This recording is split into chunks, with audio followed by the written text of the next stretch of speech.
Office of Animal Care and Use. Prior to her federal service, she was on the faculty of Pennsylvania State University.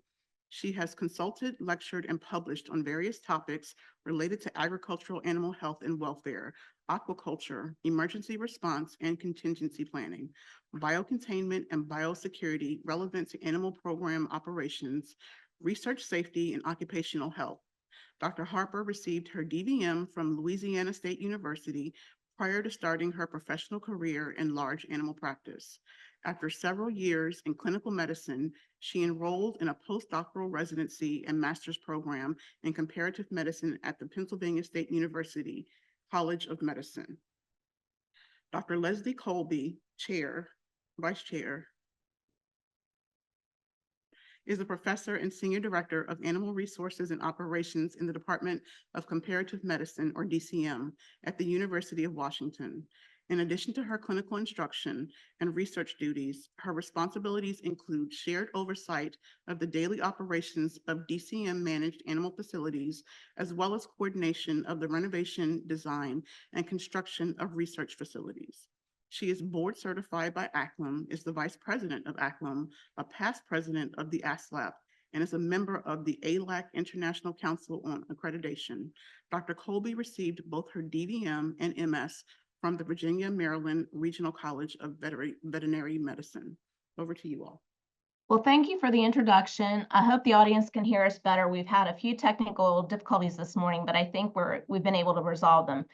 Now, during this session, Leslie Colby and I are going to discuss the results of a survey our committee also conducted in preparation for this workshop. When we decided that we wanted to do a survey, we weren't aware that FASB had already conducted a similar survey, and in hindsight, it's interesting to see how the two surveys compare. I'd like to say this was our plan from the start, but in reality, it's mostly luck that we have the advantage of having two independently conducted surveys for comparison. Next slide. Our work was guided by a statement of task, the sponsor USDA APHIS Animal Care provided to the National Academies, which is relatively straightforward. We were asked to organize a workshop, the one that you're currently attending, to help the agency better understand the successes, challenges, and lessons that research programs with animals have learned since the contingency rule was implemented. The results of that workshop will be published as a proceedings in brief intended to help the sponsor estimate the rule's impact and where additional tools and guidance are needed to assist stakeholders affected by the rule. The specific objectives are listed on the right side of this slide and focus on understanding some of the terminology and phrases that appear in the rule, such as reasonably be anticipated and expected to be detrimental to the good health and well-being. What exactly do these phrases mean, and what standards are going to be used to determine if programs are successful meeting them? Comparing how different institutions have implemented the rule, learning about training programs for staff affected by the rule, specifically what are the defining characteristics of training programs considered to be successful and effective? How effective are full-scale exercises that evaluate a program's interactions with its local, regional, and federal agencies? How is active learning being used to train staff? What type of research has been done or should be conducted to further enhance contingency planning and personnel training? What are the roles of various groups or individuals who work in the animal program and at the institutional level as they pertain to contingency planning? Hearing and learning about the experiences, challenges, and successes of others who have successfully implemented the contingency rule, and finding out what other resources and references are needed to improve stakeholders' compliance with the rule. Next slide. The names of the committee members who worked with me during the planning of this workshop are listed on this slide, and I want to acknowledge and thank each and every one of them for all of their efforts. We all worked very hard and on a relatively short timeline to organize this workshop, and I just want to say that this group has been amazing to work with and that I feel very fortunate and proud to have been part of this team. Next slide. So here we have the timeline for this project, and as I just mentioned, we accomplished a lot in a relatively short amount of time. The committee was assembled in February, and one of our first decisions was to develop a survey to collect information about the rule's impact on stakeholders. We developed a list of questions we wanted to ask, which then had to be reviewed by the National Academy's Institutional Review Board before we could distribute them.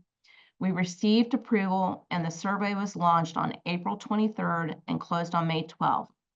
While the data was being collected, we also put together the remainder of the program and recruited some excellent speakers to tackle the various topics we identified. And after the survey closed, we began analyzing the data that was collected. All this information will be captured in the proceedings and brief that will be prepared at the conclusion of this workshop, and we're looking forward to hearing from those of you in the audience to incorporate your comments, feedback, and questions during the workshop into that report. Therefore, I invite all of you to actively participate. During the workshop, you'll have the ability to ask questions and make comments, and this is your opportunity to contribute and potentially influence the outcome. Next slide.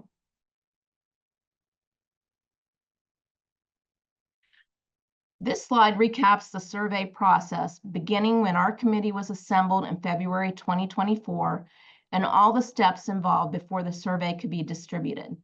Our goal was to keep the survey response time to 15 minutes or less in hopes that we would have broader participation, and we also did some quick beta testing before the survey was released to make sure all the questions were clear and that the survey was as brief as we anticipated.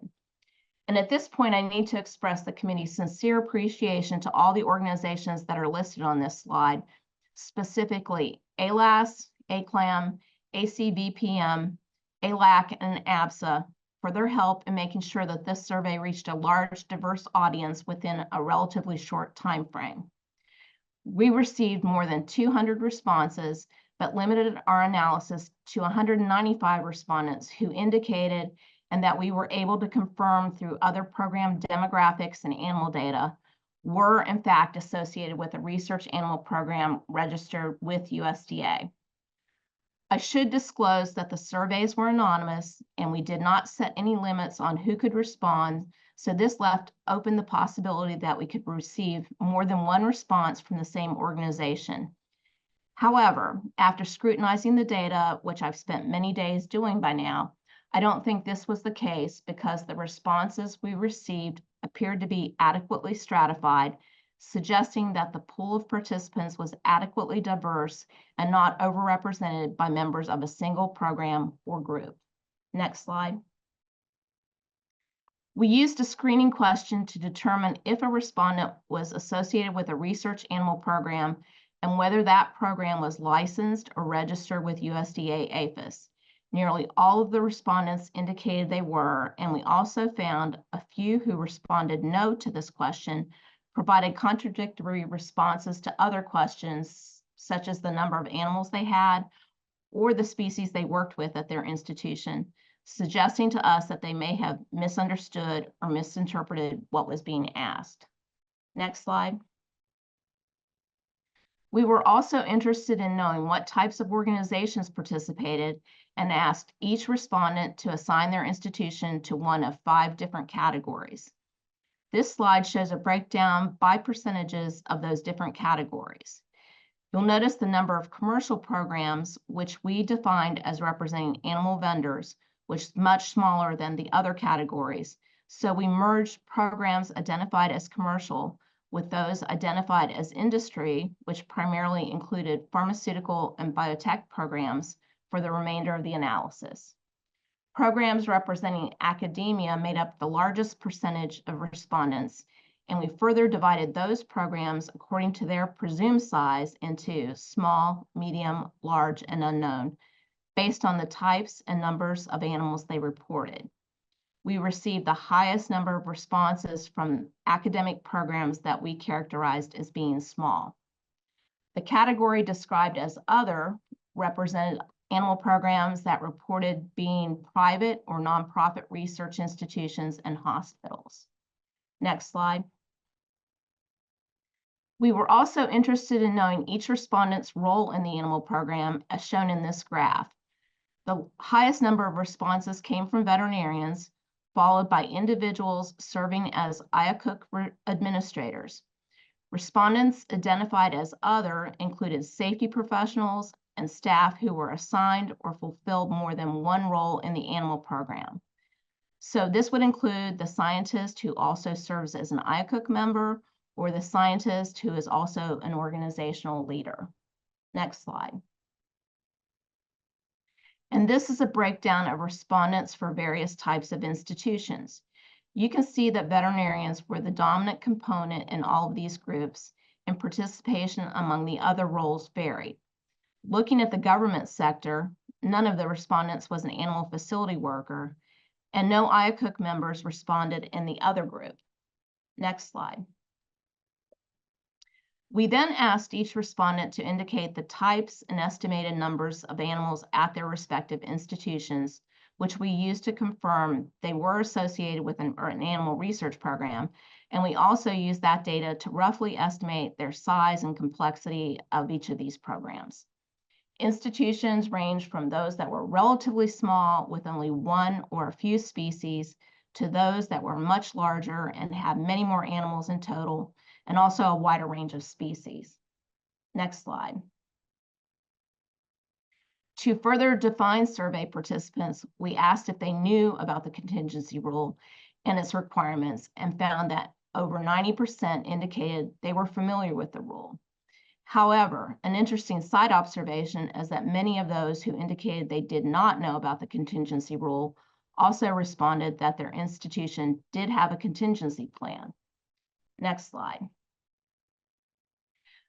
We then asked each respondent to use a 5-point scale to rate their experience, understanding, or interpreting the contingency rule.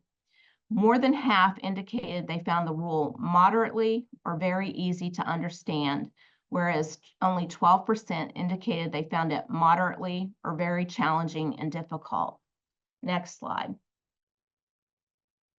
Exploring that a little farther, we looked across different organizational types to see if there were any differences based on the type of institution. In every case, over 50% of respondents from all the different categories of programs found the rule to be moderately or very easy to implement. The range of those finding it the most challenging was much lower, ranging from 10 to about 22 or 23%. Next slide. We looked a little closer at these differences based on each respondent's role in the animal program and found there were some variations between groups. If you focus on the green band in this graph, which represents a neutral perspective, neither too difficult or too easy, you'll notice that its position shifts along the x-axis. The group referred to as organizational leaders reported the highest percentage or level of difficulty, whereas those in research roles reported the lowest.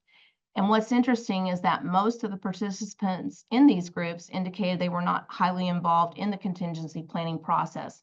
However, they still had opinions. Next slide.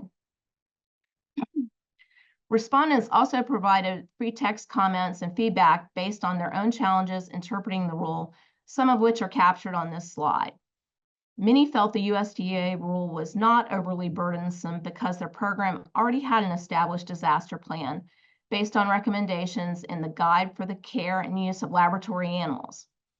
Because NIH OLAW, which is the Office of Laboratory Animal Welfare, and ALAC International rely on the guide, having a disaster plan is already a requirement in order to obtain a PHS animal welfare assurance and to maintain accreditation. And some participants wondered if the same criteria used by these organizations also satisfied USDA's requirements. So in other words, if your disaster plan is acceptable to OLAW and ALAC, will it also be acceptable to USDA? And if not, what are the differences and why? A few also commented that the USDA's expectations were a little confusing, questioning if USDA intentionally used the term contingency plan instead of disaster plan to emphasize there were subtle but distinct differences.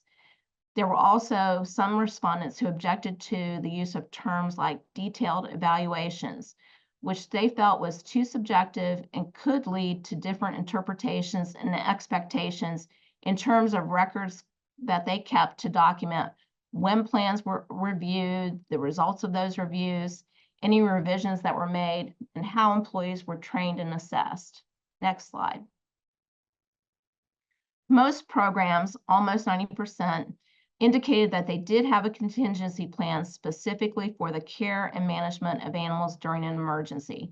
However, this percentage is probably higher based on their responses to other parts of the survey, given by those who chose not to answer this question. Next slide.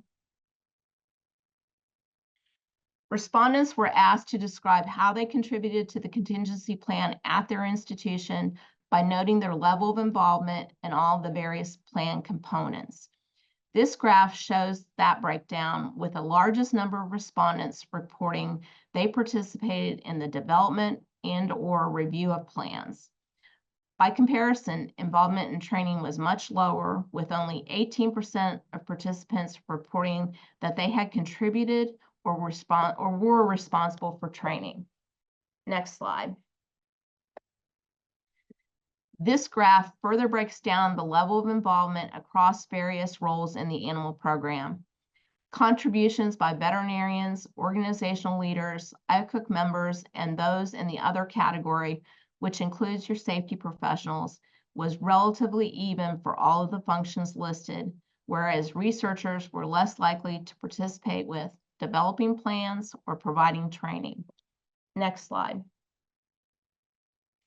Some additional information we learned is that most plans covered all species of animals rather than being focused exclusively on regulated species, and a high percentage of plans included extra components that were not specifically required by the contingency rule, although we didn't have enough detail provided to fully understand what was meant by having extra components or what they entailed.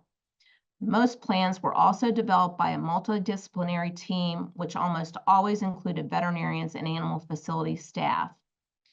And most programs reported that the time required to develop their plan frequently exceeded 20 hours, which is the highest amount of time involved for any of the activities that we surveyed, and is also significantly longer than the estimated time of 4 to 6 hours to develop a plan, which the USDA had anticipated. Challenges that were identified included not being able to anticipate every possible emergency that might affect your institution's animal program, and also developing a plan that is sufficiently detailed, but also allows enough flexibility for the response team to change course if that's necessary while an emergency is in progress. And I'll share just a few of the actual quotes that were provided. It's difficult to write a contingency document to cover all possible situations, especially when the list of species in a facility is constantly changing. It's difficult to understand how specific the details should be for something that needs to be fluid and easy to adjust depending upon the circumstances. And delineating what is required versus what is recommended has been difficult. Next slide.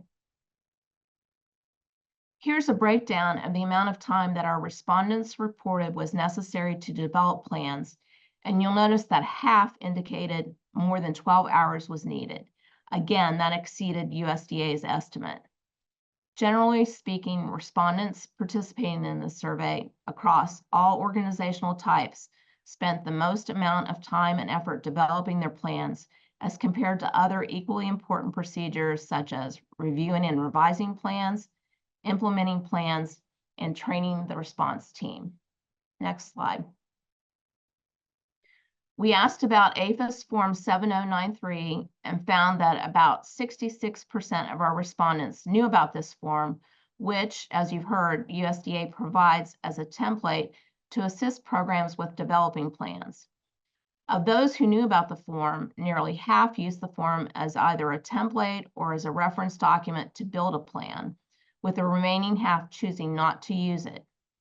Based on the feedback that we received, we found that there was some confusion as to whether this form is mandatory or optional for use, even though it's labeled as optional, and many commented that they found the form difficult to complete. Next slide. When asked how often contingency plans are reviewed and potentially updated, responses range from semi-annually or twice a year to every 3 years, with some respondents saying that their plans are reviewed as needed or at unspecified intervals.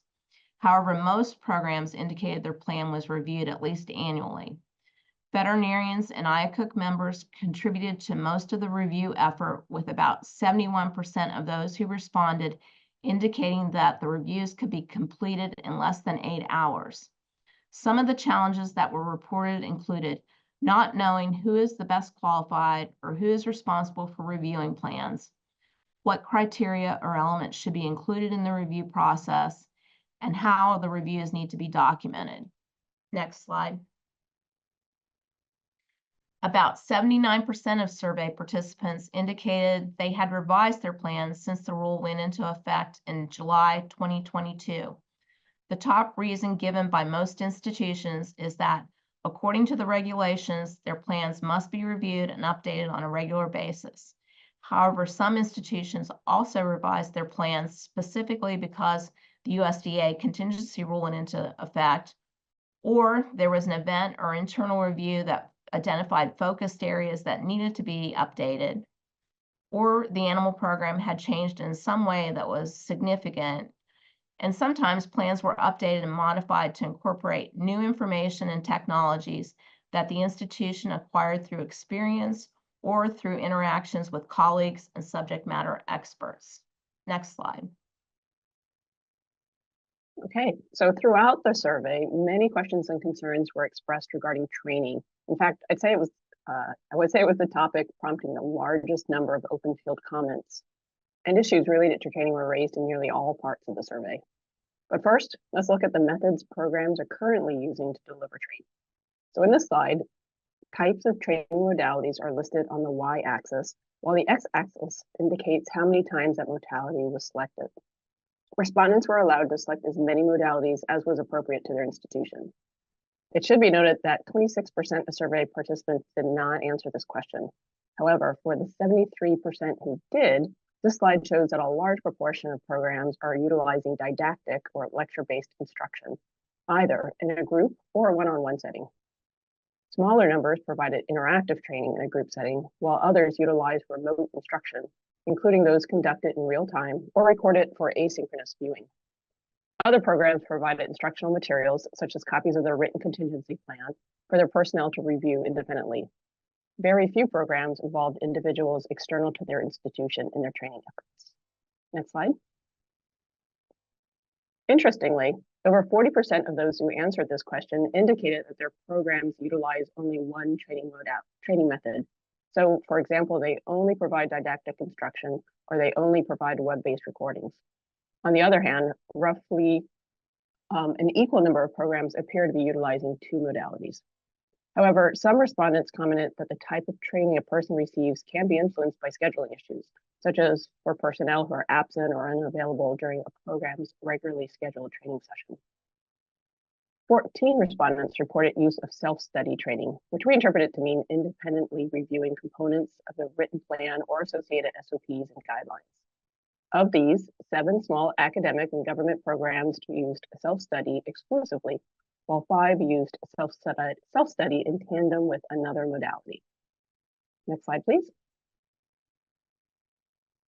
Across all organization types, so say academia, industry, government, most programs take 1 to 4 hours to prepare and conduct training for their staff.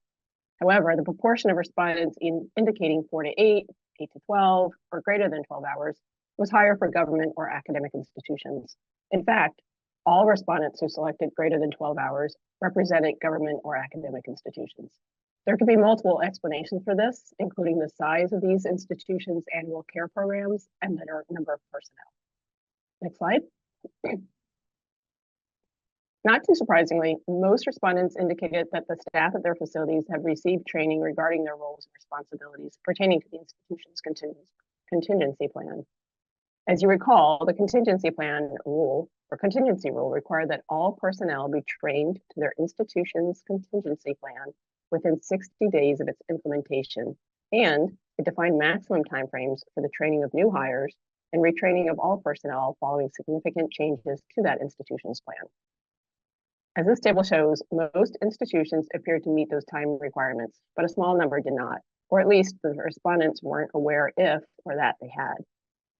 Related to this topic, it should be noted that multiple respondents commented that the amount of time institutions have to train their personnel is too short and thus represents an undue burden and should be extended. Next slide, please. Another question sought to get at how institutions are evaluating the effectiveness of the training that they provide.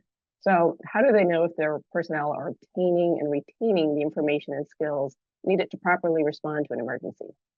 Respondents were allowed to select all of the options that applied to their institution for this question. Observations and stakeholder feedback were most commonly selected, while tester quizzes and standardized surveys were also represented. Some of the responses in the open field other category appeared to fall into one of the existing choices, such as a tester quiz. However, numerous open field responses indicated the effectiveness of training was either not evaluated or that it was evaluated through personnel's performance during real-life emergency responses. Next slide, please. Respondents indicated that they had multiple questions and uncertainties regarding training requirements associated with the contingency rule. So basically, how to remain compliant with the regulation. Many respondents were uncertain of the USDA's expectations of them and their training programs, such as on the topics of who is required to receive training. Should that be only those who are directly involved in a disaster response? Is it others who may not directly participate in a response, but who are responsible for oversight of those individuals or for providing necessary resources? Is training required of researchers? How often must training be provided? Are there any specific type or topics of training that must be included?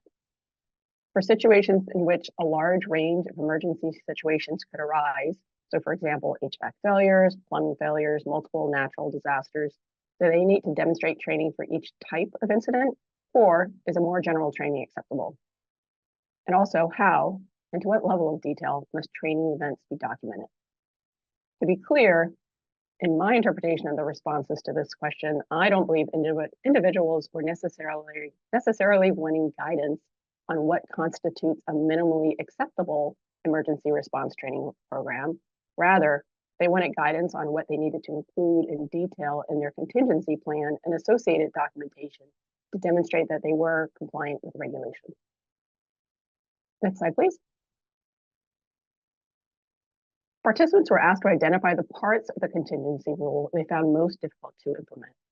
Of the 12 respondents, which is a relatively small number of all participants, the most commonly identified issues centered around training, specifically how to develop, evaluate, and track training programs, and determining who specifically must be included in the formal training program.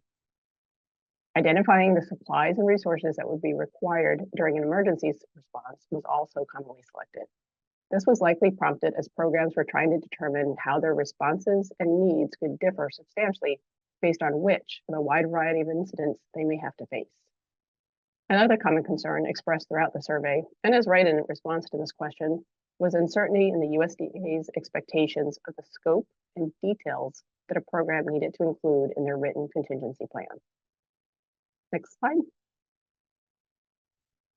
So now turning from contingency planning implementation to activation. Most respondents indicated that their institutions had not activated the contingency plan since July of 2022. However, 28% of those who answered this question, 28% of those who answered this question, which equates to 48 respondents, stated that they had. Of these, most experienced 1 or 2 incidents, while a few experienced 3, 4, or even 5 or more incidents. In total, at least 84 incidents were reported by respondents.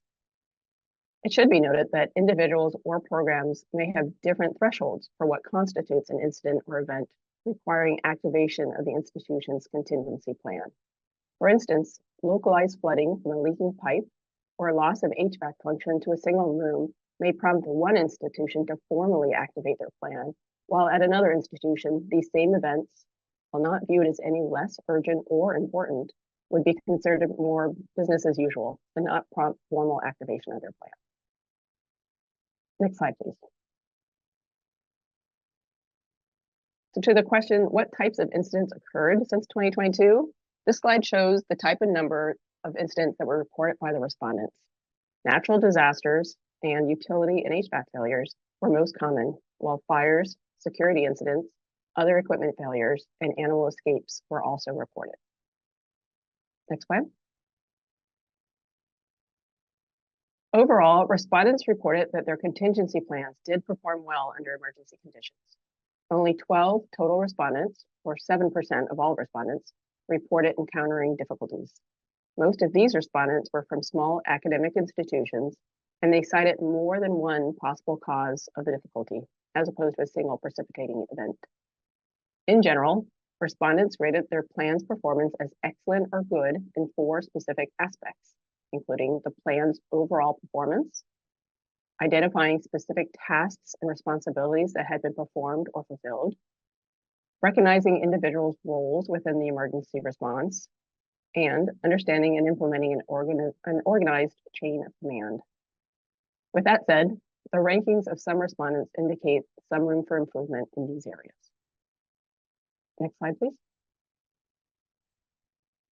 Approximately 12% of programs reported experiencing emergencies that they had not anticipated when designing their contingency plan. This is not too surprising, as it really isn't feasible to foresee every strange event that can occur. Programs did use these and other lessons learned to update and refine their plans. Of those who did activate their contingency plan, approximately 26% interacted with external authorities, such as police or fire department. Most describe those interactions as being positive, and over half describe them as well coordinated and effective. This is interesting, as other respondents throughout the survey hinted at respondents' desire to receive additional guidance on how to interact with external authorities and emergency responders, which I'll mention again in a few slides. Next slide, please. In addition to trying to learn more about how programs have designed, implemented, and activated their contingency plans, through the survey, we also wanted to learn more about any additional resources or guidance that programs might find helpful. As part of this, respondents were asked to select the types of additional resources they believe would be most beneficial to their programs. The graph shows the relative frequency of each of the resources listed in the bottom legend that were selected by respondents from the different types of institutions. The top bar shows this information from all respondents, regardless of their institution type. In general, centralized FAQs, videos and online courses, examples of good written plans, and references of best practices were most frequently suggested. While still selected by some, technical notes and especially in-person training events were less popular. Only moderate variations were noted when the responses were sorted by institution type. Next slide.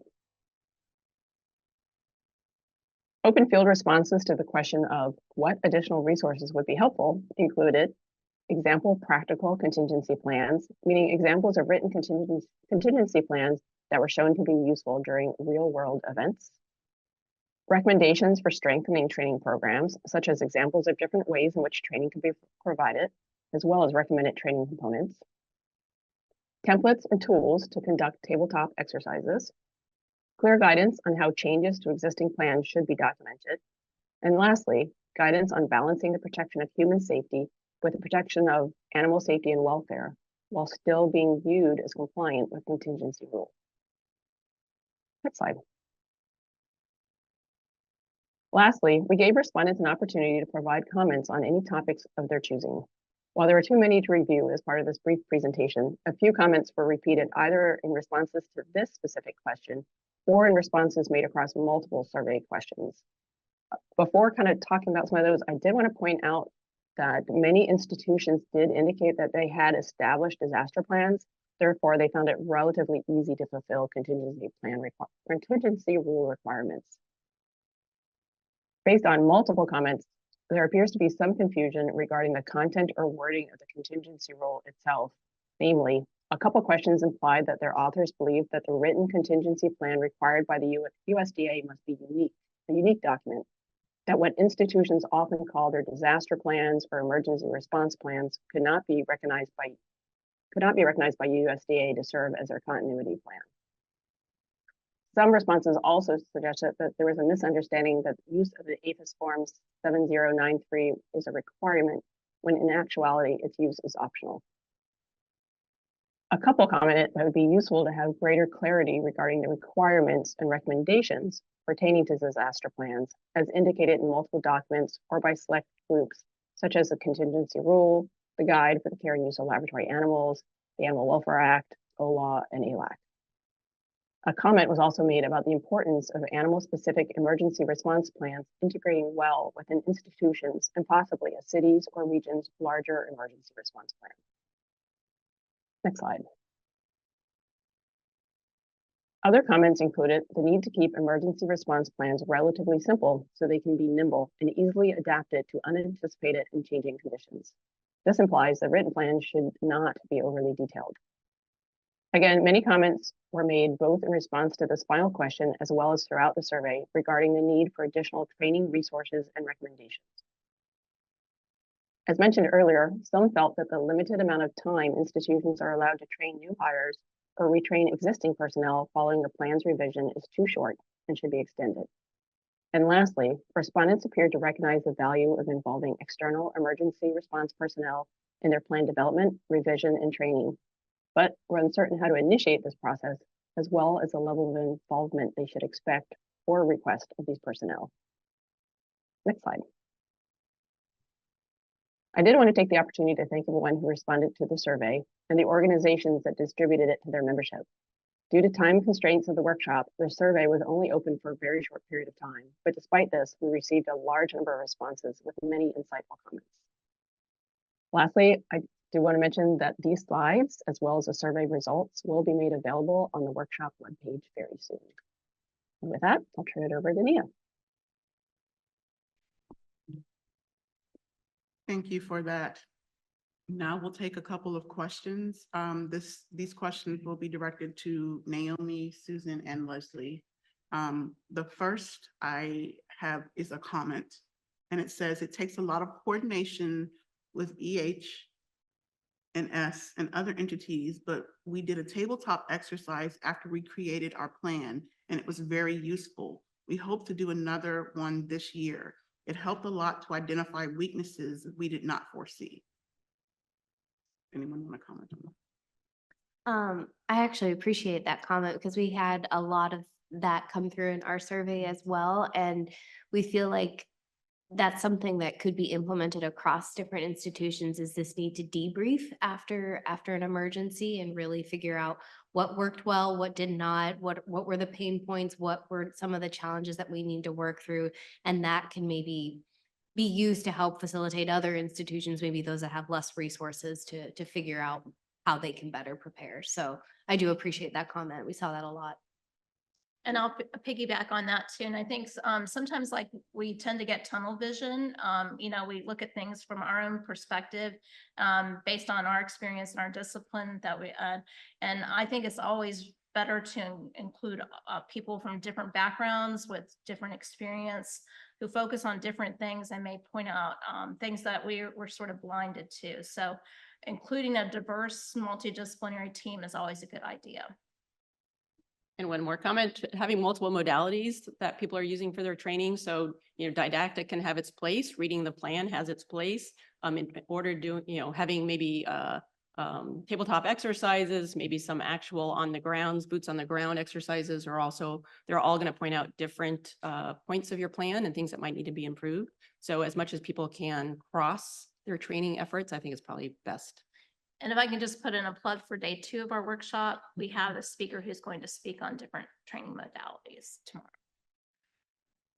Another question, this is for all 3 of you all as well. Any theory as to why some of the plans take 14 plus hours? Is it due to committee working, that's in quotes, committee working, lack of clarity, or something else?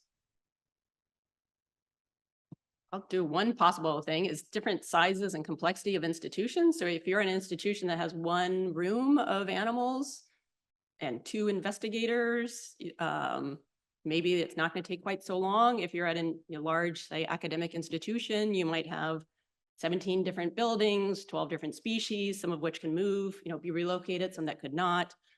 So I think a lot of it could be the complexity and the size of the institutions. And I'll also piggyback on that and say that I think a lot of times we're trained to look for details just because of the nature of our work and reviewing protocols and policies. things like that. So we tend to maybe agonize and try to make things perfect. I think that's just the nature of the people that work in this industry. So of course you'd want your plan to be perfect because that's the first step. And so I think that there's a tendency just to invest more time in it. Yeah, I agree with all of that. And I will say though, it could be maybe difficult to discern from the data itself how people did time how they qualified the timing that it took to create these plans, and it might differ across institutions. But seeing how much time so many facilities used is really a testament to how much they care about the animals. I think they really were overthinking it. They really were trying to prepare and be thinking of all possible scenarios, which is hard to do. It's a contingency plan. But I think that was also encouraging to see, even though it is burdensome in a way, but also encouraging to see the commitment level from so many different facilities. Thank you for that. And I have another question. This is for both surveys. What are some of the key considerations that were used to develop the survey tool? So I think we based our survey a lot on the statement of work, the different things that we were asked to sort of focus on during this workshop. And the idea came up that as we were going through this, it would be nice to know, one of the things was, has this been a burden on the stakeholders? And it was tough for us to answer that since we're each an N of one on the committee, and it was a relatively small committee. So we quickly decided that it would be nice to know what the field thinks. Maybe this is a bigger problem than we're aware of, or maybe it's not as much of a problem, or maybe it's just compartmentalized where the challenges are. Yeah, I would say too, we looked to the final rule first and really looked at what does the language say, and then tried to think from different perspectives, how is it going to be implemented? And so we consulted with a lot of different folks working in the field, attending veterinarians, IACUC members. How would they roll this plan out, and is it working? So that helped us as we were building these questions. And one of the first questions I wanted to ask is, are you aware of the rule? A lot of times in policy, especially PIs, when they're in their labs and we're all in our own bubbles, we often forget all of the rules and regulations surrounding animal research. So that was the baseline that we wanted to set. So that helped inform the development of our survey. So to follow up on that question, how did you ensure that the questions were relevant and comprehensive to your target audience once you had developed the tool? Yeah, we did a short beta test with a few people that we consider, that we knew would give us honest feedback. We thought it was a great survey when we put it together, but it's always nice to have a second opinion on that, and tweaked it a little bit based on those responses to try to make it clearer and make sure that it wasn't too challenging or time consuming to complete. Yeah, the same. We gave it to people we knew would give us honest feedback and changed it accordingly. And this is also another question for both surveys. From the data, would you state it is not a burden for the animal research communities? Answer that how you will. So I think contingency planning is sort of like buying insurance. It's something that you spend a lot of time and invest a lot of effort into putting together a great plan that you hope you never need to use. So that's sort of like the challenge with doing contingency planning, is you're doing something that you hopefully sits on a shelf and that never has to be exercised or activated. And so I do think it's a burden on, this is my opinion, Susan's opinion, it is a burden just because there's so many pieces to it. And the part that we saw that was sort of getting shortchanged a little bit in this process is the training component, which is every bit as important as the planning part, because the training and when you're doing the simulations and drills and things like that, that feeds back into the quality of your plan, gives you honest feedback on that. And so if you put all those components together, it is time consuming, and it's difficult to justify spending that amount of time on something that you really don't ever want to use. So. I would say I would not think of it as a burden. I think it's a no-brainer that we need to have contingency plans, which is what most institutions already had. I think the thing to look at is, what administrative burden might there be associated with? So I know many people talked about the time frame by which people had to do the different trainings for the new hires or after a plan has been renovated, reviewed and refined. And then also, I think some of the burden would also be people just pondering, what is it USDA wants? How clear does something have to be? How detailed does something have to be? What specifically do they want to have, see written on a piece of paper? So I think that those would be the burdens, so to speak, that I would see. But I think having a contingency plan, I don't think anyone in this room would disagree, is something that we all need to have, and probably we all had before this anyhow. Yeah, exactly. I think the plan itself is not a burden because it's necessary and it's part of our responsibility to care for the animals. I think the burden comes, it's just there's been a breakdown in the communication between what the USDA wants and what needs to happen on the ground. And that's where the burden comes in. It's this misinterpretation, this vague language, and how do we do it? Can it be flexible? Can it not be? So I think there are steps we can do to improve that and lessen that gap to make it easier on all the different facilities that need these contingency plans. If I could just make one more comment since I look like the outlier now. I said it was a burden, but what I should have said, I misspoke, is that it's a lot of work. And you're already asking people who have a lot of responsibilities and are very busy people to take on this task. It's not like you have, somebody who's dedicated and their whole job is just putting together this plan and doing all the other components. So it is a lot of work, but I do wholeheartedly agree that they are very necessary. And when you do need to use your contingency plan, you're very grateful that you have one. Thank you for that. So one other question is, what do you think of the 30-day requirement, considering new hires generally have a lot of training courses to take and probably do not remember all policies, considering overload? Wouldn't it make sense to state 60 days training period?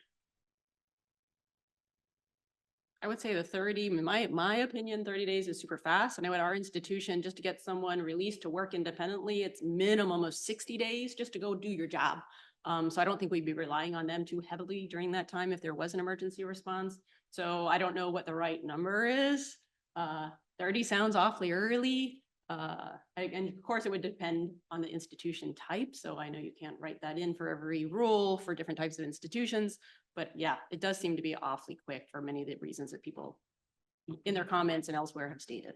Yeah, it's really hard to put a number on it. And I would say though, that I think this is where the USDA, with the help of professional societies like FASB, we can put together focus groups and ask, what would you like to see? What works well for you?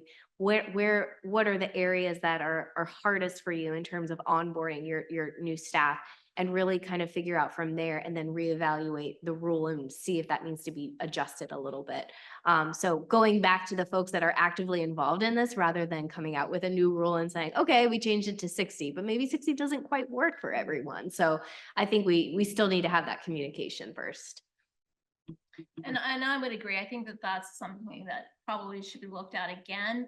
And it's, if you think about a new employee and some organizations, you're just burdened with a lot of training just because you're a new employee. So it's not just contingency plan, it's a lot of other things.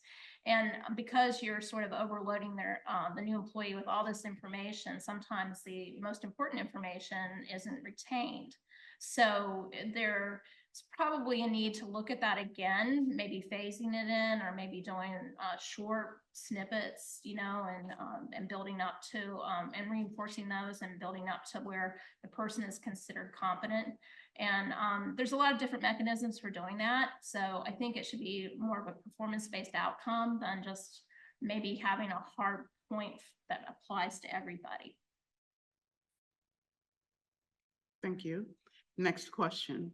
As this workshop is a reactive evaluation for the new rule, did the USDA do a preemptive evaluation for the proposed contingency rule with similar questions?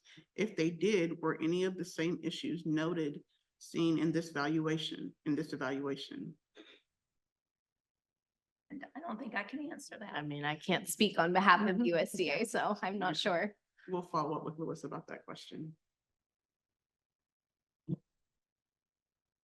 Can you discuss some of the limitations of the survey, particularly those stemming from the anonymous nature of the survey? Repeat the question. Sure. Can you discuss some of the limitations of the survey, particularly those stemming from its anonymous nature? Number one is, somebody could have completed this, you could have had several individuals at the same institution complete the survey. And so that would have, skewed your results in favor of how that particular institution felt about this topic. And looking at the data for our survey, I don't think that happened. I'm not saying it didn't happen, but it doesn't look like it happened at a high level. The other thing too is, oh,